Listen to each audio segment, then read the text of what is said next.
మరి మటన్ చికెన్తో పోలిస్తే చేపలు ఎందుకు మంచిది అంటారంటే చేపల్లో ఒమేగా 3 ఉండబట్టి మంచిది అని అంటుంటారు కదా.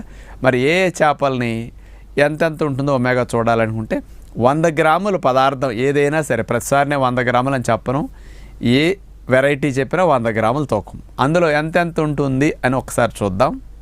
బొచ్చ చేప 0.3 మిల్లీగ్రామ్స్ అంటే చాలా తక్కువ ఉంది బొచ్చులో. బొమ్మిడాలు 112 మిల్లీగ్రాములు.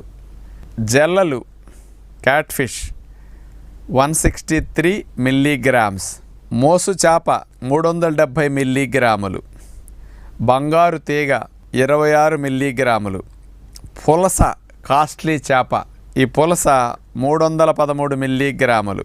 వాలుగ చేప 98 మిల్లీగ్రామ్స్. మామూలుగా మనకి పీతలు దొరుకుతుంటాయి కదా, మామూలు నీళ్ళ